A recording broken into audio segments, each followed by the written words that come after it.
آپ کی اماں نے برداشت کیا کہ نہیں کیا گودوں میں اٹھا اٹھا کے؟ اس وقت آپ کی اماں عیدی سینٹر میں جمع کرا کے آتی، کمبخت نہ تراویح پڑھنے دیتا ہے، ٹھیک ہے نا، نہ کچھ کام کرنے دیتا ہے. جیسے آپ کی اماں آپ کو گود میں اٹھا کے آتی ہوگی، نماز پڑھتی ہوگی، آپ روتے تھے، تو علماء نے کبھی آپ کی اماں کو یہ فتویٰ نہیں دیا ہوگا یہ جو وسیم تم نے گود میں اٹھایا ہوا ہے اس کو عیدی سینٹر میں جمع کرا دو. سب نے یہی فتویٰ دیا کہ اسی کو گود میں لے کے نماز آپ نے پڑھنی ہے، یہ روئے گا تو ہم آپ کی رعایت کریں گے. بہرحال جو بھی فیصلہ ہوگا وہ بتا دیا جائے گا، کیونکہ یہ ایک اختلافی مسئلہ بھی ہے، خواتین کا مسجد میں آنا نہ آنا. میری اپنی ذاتی ایک رائے ہے، وہ تفرد ہے، میرا فیصلہ وہی ہوگا جو ہوگا فیصلہ. تو حضرت عمر رضی اللہ تعالی عنہ نے جو شروع کیا، مسجدیں کو رونق بخش دی، اور حضرت نبی صلی اللہ علیہ وسلم حضرت جبریل کے ساتھ تراویح میں جبریل کے ساتھ رمضان میں قرآن کا دور کیا کرتے تھے تاکہ قرآن آپ کو یاد رہے. تو اس لیے علماء نے لکھا ہے کہ رمضان میں تراویح پڑھنا الگ سنت ہے اور قرآن کا دور مکمل کرنا بولیں یہ الگ سنت. یہ بھی اس کی اصل بھی نبی سے ثابت ہے، یہ بھی نبی سے ثابت ہے. اس کا نتیجہ کیا نکلا؟ الحم سے لے کے والناس تک اتنے لاکھوں کروڑوں 1400 سال میں حافظ پیدا ہو گئے کہ قرآن کے ضائع ہونے کا امکان اسباب کی دنیا میں بھی ختم ہو گیا.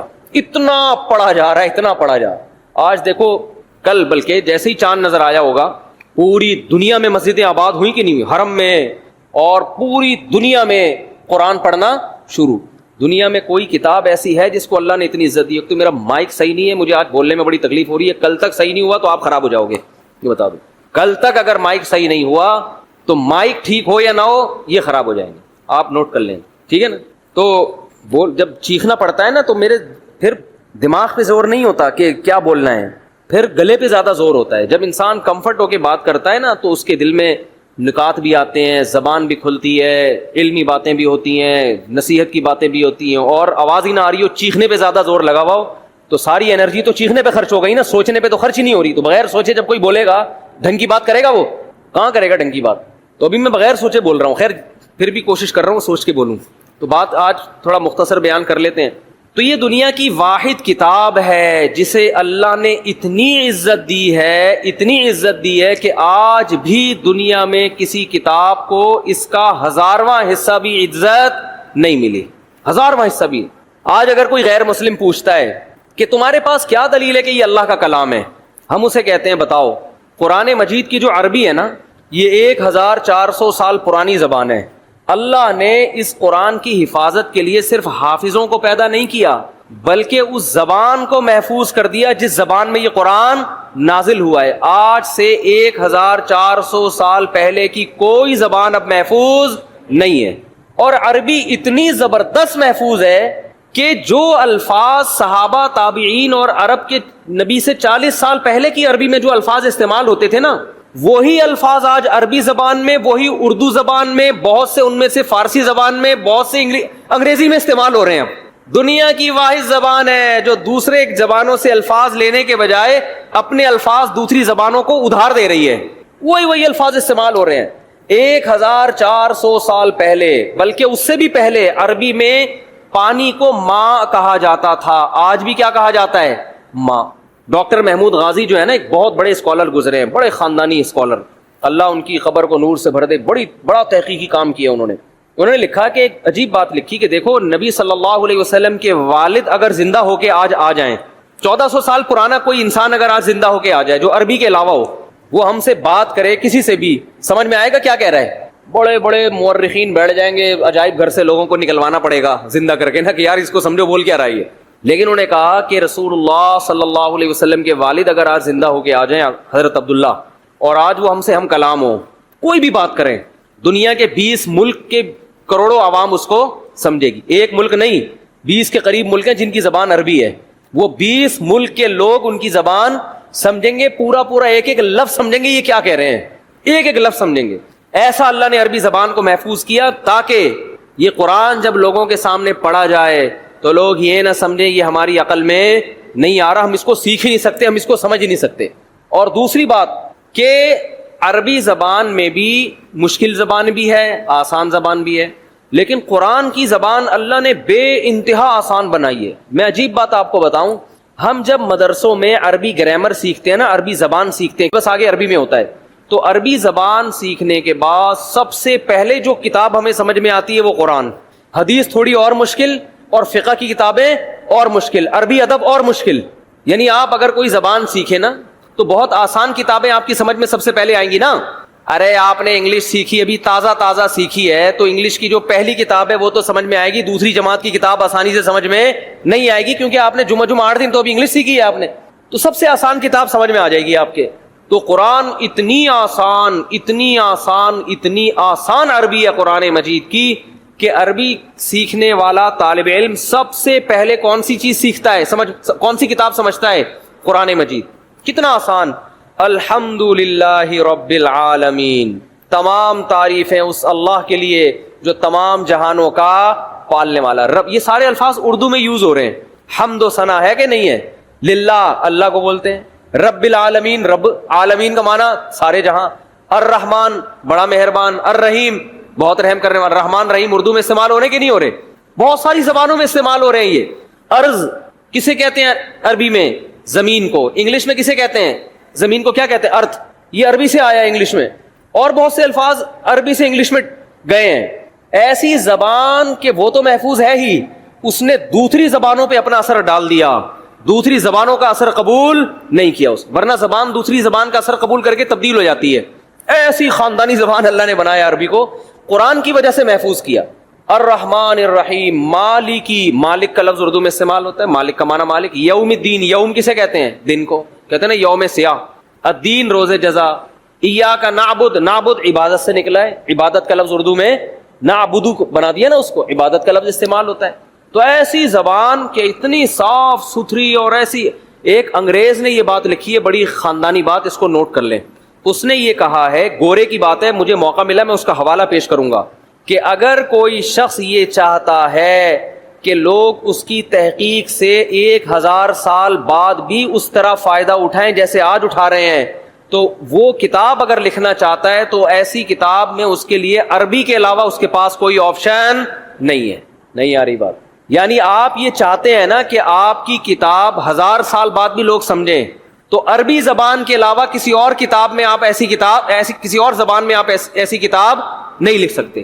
اور یہ بالکل صحیح کہا انگریز نے. اس نے یہ بات کی ہے کہ عربی میں 1000 سال پہلے کی جو کتابیں ہیں نا, جو لکھی گئی ہیں, 1200 سال پہلے جو کتابیں لکھی گئی ہیں, چاہے وہ سائنس کے موضوع پر ہوں, چاہے وہ دین کے موضوع پر ہوں, چاہے وہ فزکس کے موضوع پر ہو, جو مسلمان سائنسدان ہے. البیرونی نہیں تھا فلکیات, ماہر فلکیات تھا, 800 سال پہلے البیرونی.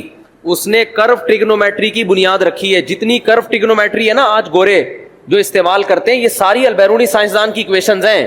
تو ہمارے شیخ حضرت مفتی رشید احمد صاحب نے البیرونی کی کتابیں پڑھ کے کرو ٹریگنومیٹری سیکھی ہے, اور پوری کیلکولیشن کرنا, یہاں بیٹھے بیٹھے قبلہ کہاں ہے, اور جو کرو ٹریگنومیٹری بہت مشکل ہوتی ہے اس کی ایکویشنز. تو وہ 700 سال پہلے کے سائنسدان کی کتاب پڑھ کے انہوں نے عربی وہ ٹریگنومیٹری سیکھی ہے. لیکن 700 سال پہلے انگلش میں لکھی ہوئی کوئی کتاب آج سمجھ میں آ سکتی ہے کیا؟ پتہ نہیں اس وقت انگلش تھی بھی کہ نہیں تھی, کوئی اور زبان ہوگی جو بعد میں جا کے انگلش میں کنورٹ ہوئی ہے. حتیٰ کہ گوروں نے جو 150-200 سال پہلے انگلش میں کتابیں لکھی ہیں, آج انگلش سیکھنے والے, جو انگلش جاننے والے لوگ ہیں, ان کو 150-200 سال پرانی انگلش سمجھنے میں اچھی خاصی مشکل ہوتی ہے, اور 100 سال کے بعد وہ ان کی عقل سے بالکل اوپر کی چیزیں ہو جائیں گی. کیا خاندانی زبان ہے یار. اس نے کہا کہ بھائی آپ نے عربی میں جو 1000 سال پہلے کی کتاب ہے, ہم قدوری جو پڑھتے ہیں نا فقہ کی کتاب, وہ تقریباً 1100 سال پرانی کتاب ہے, لیکن طالب علم بڑے آرام سے پڑھتا ہے. وہ تاریخ کی جو کتابیں عربی میں لکھی گئی ہیں 1300 سال پہلے کی کتابیں ہیں. 1300 سال پہلے بھی جو ہے نا جو ہسٹری لکھی گئی ہے جو 100 سال کے کام ہوئے تھے. محمد ابن اسحاق مشہور مورخ ہے, وہ تقریباً 1300 سال پہلے کتابیں لکھ کر گیا تاریخی. غزوہ بدر, غزوہ احد, یہ ہوا, پھر وہ تو بہت قریبی زمانہ تھا نا نبی کے دور کا. وہ کتابیں آج ایسے سمجھ میں آتی ہے 2 اور 2 4 کی طرح. تو بتاؤ 1300 سال پرانی کوئی زبان ہے جو آج سمجھ میں آئے؟ تو اس انگریز نے لکھا کہ عربی وہ واحد زبان ہے کہ آپ اگر اپنی سائنسی تحقیقات عربی میں لکھیں گے تو آپ کی ان تحقیقات سے 1000 سال بعد بھی فائدہ اٹھایا جا سکے گا. اور اس نے یہ اعتراف کیا ہے کہ انگلش میں اگر آپ وہ کتابیں لکھیں گے تو 200, 250, 300, 400, 500 سال کے بعد کوئی ضمانت نہیں ہے کہ لوگ وہ کتاب سمجھ سکیں. ہو سکتا ہے دنیا میں 2-4 اس کے ماہرین ہوں, باقی کوئی نہیں سمجھے گا, کیونکہ انگلش بھی بہت تیزی کے ساتھ بولو چینج ہو رہی ہے, بہت تیزی سے چینج ہو رہی ہے. ہم دیکھتے ہیں 15-20 سال پہلے کے انگلش کے کچھ الفاظ چینج ہو چکے ہیں, اب کچھ اور بن چکے ہیں وہ, اور وہ یہ تو نیچرل ہے نا. اردو کتنی چینج ہو چکی ہے. آپ مرزا غالب کو لے کر آئیں, سمجھ میں آئے گا کیا بول رہے ہو بھائی؟ پہلے اس نے مس کہا, پھر تک کہا, پھر بل کہا, اس طرح ظالم نے مستقبل کے ٹکڑے کر دیے. یہ تو چلو سمجھ میں آ رہا ہے. انگشت بدندہ رہ گیا میں. مرزا غالب تو اس طرح کی باتیں کیا کرتے تھے نا, نہیں سمجھ میں. اور 100 سال کے بعد یہ ہمارے جتنے یوٹیوب پہ بیان چل رہے ہیں نا, کسی کی کھوپڑی میں لوگ بولیں گے 100 سال پہلے مفتی طارق مسعود گزرے تھے, کیا کہہ رہے ہیں لوگ, کہیں گے یار اتنی گاڑی اردو, استغفر اللہ. اس وقت اردو آدھی ہوگی, آدھی انگلش ہوگی, آدھی کچھ اور مل کے پتہ نہیں یہ باقی رہ گیا یا کوئی نئی زبان بن چکی ہو. تو یہ معجزہ ہے قرآن کا کہ اللہ نے اپنے کلام کو محفوظ کرنے کے لیے ایک قوم کے کلام کو محفوظ کر دیا. اللہ نے کہا تم وہ خوش قسمت ہو کہ تمہاری زبان میں قرآن نازل کر رہا ہوں, تمہارے اندر صلاحیت ہو یا نہ ہو, لیکن تمہاری زبان کو میں کیا کر دوں گا, ہمیشہ کے لیے محفوظ. آج وہی قرآن الحمد سے لے کے شروع کیا جاتا ہے اور والناس پہ ختم. اور عزت کتنی دی اللہ نے اس کتاب کو. چند باتیں کر کے بس بیان ختم کرتا ہوں. آج مائک ٹھیک نہیں ہے, چیخنا بہت پڑ رہا ہے, کھوپڑی گھومتی ہے پھر اس سے نا. کہ دنیا میں کوئی کتاب ہے جس کے ٹائٹل پہ رائٹر کا نام لکھا ہوا نہ ہو, ہے بھائی؟ ہر کتاب کے ٹائٹل پہ کیا ہوتا ہے, رائٹر کا نام. حتیٰ کہ بائبل پر بھی رائٹر کا نام لکھا ہوا ہوتا ہے. قرآن وہ واحد کتاب ہے جس کے ٹائٹل پہ رائٹر کا نام بولو نہیں ہے, اس لیے کہ اس کا رائٹر کون ہے. اور رائٹر بھی نہیں ہے اللہ متکلم ہے. اللہ نے یہ لکھی نہیں ہے, اللہ نے کلام کیا. یہ اور عزت دے دی اللہ نے اس کو. کلام کیا, جبریل سے کلام کیا, اور جبریل کے ذریعے اپنا کلام نبی کے قلب پہ نازل کیا. ایسا اللہ جب کلام کرتا تھا نا ہمارے نبی صلی اللہ علیہ وسلم کے قلب پہ, اس کلام کو جو اللہ کی ذات سے نکلا ہوا کلام, اس کو جب ہمارے نبی کے دل پہ نازل کرتا تھا, آپ صلی اللہ علیہ وسلم کو شدید سردی میں سخت ترین پسینہ آتا تھا. آج جو ہم نے آیت پڑھی ہے نا کہ کلوا واشربوا حتی یتبین لکم الخیط الابیض من الخیط الاسود من الفجر. پہلے یہ آیت نازل ہوئی کہ تم صبح سحری کے وقت تک کھا سکتے ہو جب تک سفید دھاگا کالے دھاگے سے جدا نہ ہو جائے. اصل میں اللہ تعالیٰ یہ بتا رہے تھے کہ اتنی روشنی ہو جائے کہ سفید اور کالے دھاگے میں فرق تمہیں نظر آنا شروع ہو جائے. یہ جب ہوتا ہے جب مشرق کی طرف سورج کی روشنی ایسے لمبائی میں پھیلنا شروع ہوتی ہے. اب صحابی کی سمجھ میں ہی نہیں آیا, وہ سمجھے کہ اس آیت کا یہی مطلب ہے کہ کالا دھاگا اور سفید دھاگا, حالانکہ یہ کنایا تھا کہ صبح صادق ہو جائے. تو وہ صحابی جو تھے نا وہ یہ لے کے بیٹھ گئے اور دھاگوں میں فرق کرنے لگے. تو جب فرق کرنے لگے تو پریشان ہوئے, نبی صلی اللہ علیہ وسلم کے پاس آئے کہ اللہ کے کلام کا مطلب کیا ہے.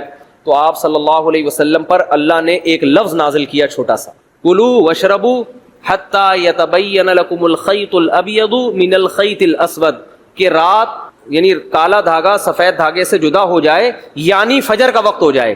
تو یعنی فجر اتنا لفظ نازل کیا اللہ نے, من الفجری کا لفظ. اور امی عائشہ فرماتی ہیں کہ اتنا سا لفظ جب نبی پہ نازل ہوا تو شدید سردی میں آپ صلی اللہ علیہ وسلم کے پسینہ ٹپکنا